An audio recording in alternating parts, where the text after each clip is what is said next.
સરથાણ પોલીસને મળી છે મહત્વની સફળતા। સામૂહિક દુષ્કર્મના અને હત્યાના આરોપીને ઝડપી પડાયો છે।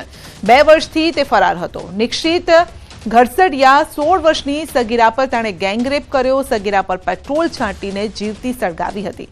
ફેબ્રુઆરી 2023માં તેણે ઘટનાને અંજામ આપ્યો હતો અને આખરે 2 વર્ષ બાદ તે પકડાયો છે।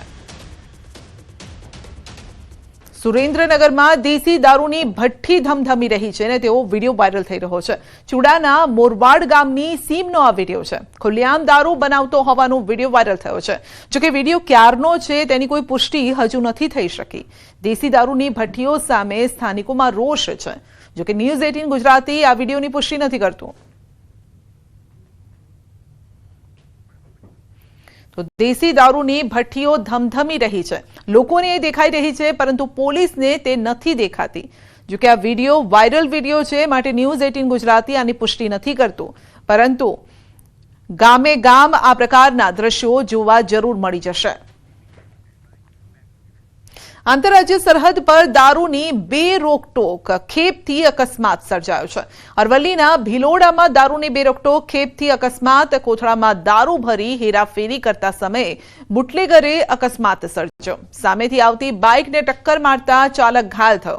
घायल बाइक सवारने मोडासा सिविल खाते खसेडायो छे। कमठाडिया गाम पासेनी आ घटना छे। अमदावादना बोड़कदेवमां एसएमसीना दरोड़ा ई सिगारेटनो जत्थो झड़पी पड़ायो छे। 2 कार रोकड़ सहित ₹43 लाखनो मुद्दामाल जप्त करायो छे। राजपथ क्लब नजीकथी ई सिगारेटनो जत्थो झड़पी पड़ायो छे। रोकड़ ₹4,24,000 पण जप्त कराया छे। मनन पटेल अने मोहित विश्वकर्मा नामना 2 आरोपीनी धरपकड़ कराईने 1 आरोपी फरार छे। अमेरिकाए भारत पर 26% डिस्काउंटेड रेसिप्रोकल टेरिफ लादवानी जाहेरात करी छे અને ભારતમાં ટેરિફ વધારાથી ટેક્સટાઇલ અને ઝવેરાત ક્ષેત્ર પર સૌથી ગંભીર અસર થશે। સુરત ટેક્સટાઇલ માર્કેટમાં ટેરિફની કેવી અસર રહેશે તે અંગે ટેક્સટાઇલ અગ્રણી અને ઉદ્યોગકારોએ પ્રતિક્રિયા આપી। સુરત ટેક્સટાઇલ માર્કેટ પર ટેરિફની થોડી અસર જરૂર થશે। का एक्सपोर्ट बहुत कम है और हम ज़्यादातर जो प्रोडक्शन है वो डोमेस्टिक मार्केट के लिए बना रहे हैं। हार्डली 2-3% मुश्किल से सूरत के टोटल प्रोडक्शन का एक्सपोर्ट होता है और उसमें भी बहुत सी दूसरी कंट्रीज में भी एक्सपोर्ट होता है। हमारा ज़्यादातर जो एक्सपोर्ट है वो फैब्रिक के रूप में जहाँ गारमेंटिंग होती है अमेरिका के लिए, यूरोप के लिए, जैसे बांग्लादेश है, वियतनाम है, मोरक्को है, टर्की है, साउथ अमेरिका के कुछ देश हैं, वहाँ हमारा एक्सपोर्ट होता है। यदि इतना महंगा जाके 37 एक साथ में यदि टैक्स टैरिफ होता है तो इंडिया से जो एक्सपोर्ट हो रहा है उस पर विपरीत प्रभाव पड़ेगा। यूएस सरकार बार बार ऐसे कई कायदे चेंज कर रही है। इसके पीछे शायद उनका ये मकसद हो सकता है कि अपने घरेलू इंडस्ट्री को, अपने अमेरिका में इंडस्ट्री को डेवलप करना उनका उद्देश्य हो या अलग कोई रणनीति हो। किंतु हमारे सूरत से एक्सपोर्ट और इंडिया से जो एक्सपोर्ट हो रहा है, खासकर मैं कपड़ा व्यापार के विषय में बताऊंगा, इससे विपरीत असर पड़ेगी। રાજકોટના નાના મોવા રોડ પર આવેલી મસાલા માર્કેટમાં આરોગ્ય વિભાગનું ચેકિંગ હાથ ધરાયું, જેમાં હળદર, ધાણા, જીરું, મરચા, ગોળ, કઠોળ સહિતના અલગ અલગ પેકિંગ અને લૂઝ મસાલાનું ચેકિંગ કરવામાં આવ્યું। હાલમાં મસાલાની સિઝન ચાલી રહી છે અને તેવામાં તપાસ હાથ ધરાઈ। આરોગ્ય વિભાગના અધિકારીઓ દ્વારા અલગ અલગ વસ્તુઓનું સ્થળ પર જ ચેકિંગ કરવામાં આવ્યું છે અને તપાસ દરમિયાન રાઈ, વરિયાળી સહિતની વસ્તુઓનું પાણીમાં નાખીને ચેકિંગ કરાયું છે। ગૃહિણીઓ જાતે જ કઈ રીતે ચેકિંગ કરી શકે તે બાબતે આરોગ્ય અધિકારીએ डेमो बताव्यो। कोई पण सैंपल लईए छे तो तेनी अंदर अनसेफ के सबस्टैंडर्ड कोई पण नमूनो जाहिर थाय छे तो तेनी अंदर जे छे एडजुडिकेशन ने जे केस दाखल करीने तेनी कार्यवाही करवामां आवे छे અને તેમાં તેને દંડ અને સજાની જોગવાઈ થતી હોય છે।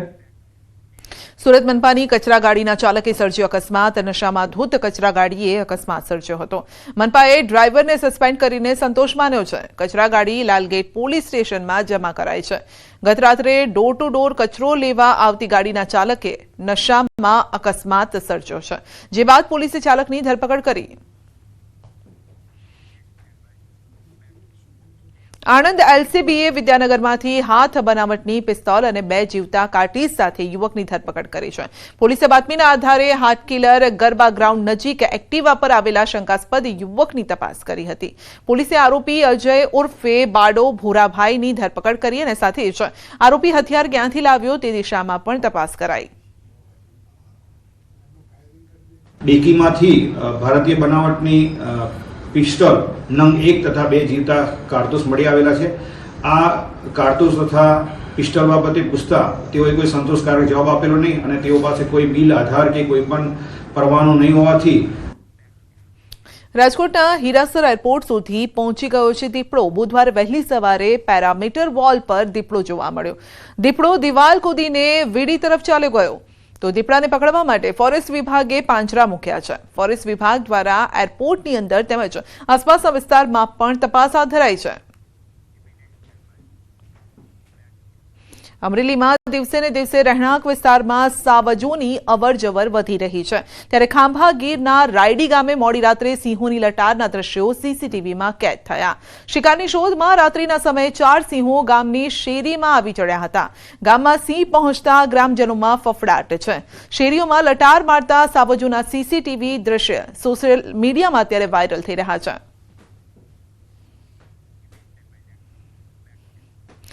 પંચમહાલ જિલ્લાની જીવાદોરી સમાન પાનમ જળાશયના 10 રેડિયલ ગેટ બદલવાની કામગીરી હાથ ધરાઈ. 45 વર્ષ બાદ આ કામગીરી કરાઈ રહી છે અને આ કામગીરી પાછળ 6.20 કરોડનો ખર્ચ થશે. પાનમ ડેમનું નિર્માણ 1977માં થયું હતું, જે 137 ગામોને પીવાનું પાણી તેમજ 36,000 હેક્ટર જમીનમાં સિંચાઈનું પાણી પૂરું પાડે છે. જે રેડિયલ ગેટ બદલાશે તે રેડિયલ ગેટની ભૂમિકા જળાશયમાંથી પાણીને ફ્લડ દરમિયાન નદીમાં છોડવાની હોય છે. તેથી સમયાંતરે તે બદલવા જરૂરી છે. 3 વર્ષ સુધી રેડિયલ ગેટ બદલવાની કામગીરી ચાલશે. પાનમ યોજનામાં કુલ સંગ્રહ શક્તિ 578 MCM છે. આ ડેમ ખાતે કુલ 10 દરવાજા આવેલા છે, 10 રેડિયલ ગેટ આવેલા છે. હાલમાં આશરે 45 વર્ષ પછી આ રેડિયલ ગેટ બદલવાની કામગીરીનું આયોજન કરવામાં આવેલું છે. મહેસાણા જિલ્લામાં 2 વર્ષમાં ખાતરના 37 જેટલા નમૂના અપ્રમાણિત નીકળ્યા છે અને જેના કારણે ખેડૂતોને નુકસાન વેઠવાનો વારો આવ્યો છે. મહેસાણા જિલ્લા નાયબ ખેતી નિયામક વિસ્તરણ અધિકારીની કચેરી દ્વારા છેલ્લા 2 વર્ષમાં 1262 નમૂના લેવામાં આવ્યા. આ નમૂના પૈકી 1225 નમૂના પ્રમાણિત હતા, જેમાંથી 37 નમૂના અપ્રમાણિત થતા એક કંપનીને દંડ ફટકારવામાં આવ્યો હતો. તો અધિકારીના જણાવ્યા અનુસાર ખેડૂતોએ ખાતર ખરીદતી વખતે ગુણવત્તાનું ખાસ ધ્યાન રાખવું જોઈએ. ખાતર અંગેના કન્ટેન્ટ પણ જોવા જોઈએ અને સારી કંપનીનું સારું પરિણામ આપતું હોય તેવી જ કંપનીનું ડીએપી, યુરિયા ખાતરનો તેઓએ ઉપયોગ કરવા જણાવ્યું છે. 37 નમૂનાઓમાં જોઈએ તો બાયો ફર્ટિલાઇઝર, માઇક્રોરાઇઝા, સેન્દ્રિય ખાતર, પ્રોમ, માઇક્રોન્યુટ્રિયન્ટ આ પ્રકારના ખાતરોનો સમાવેશ થાય છે. ખાસ કરીને જોઈએ તો યુરિયા, ડીએપી, એમોનિયમ સલ્ફેટ વગેરે આપણા સબસિડાઇઝ યુક્ત ખાતરો હોય છે અને આ ખાતરોમાં નમૂનાનું પ્રમાણ ફેલ થવાનું ઓછું છે. હવે જે આ 37 ખાતરોના નમૂના ફેલ થયા છે એટલે કે બિન પ્રમાણિત થયા છે, આ પૈકી જે કાયદો છે કાયદા અન્વયે આપણે કાર્યવાહી પણ કરેલી છે. રાજ્ય સરકાર એક તરફ સરકાર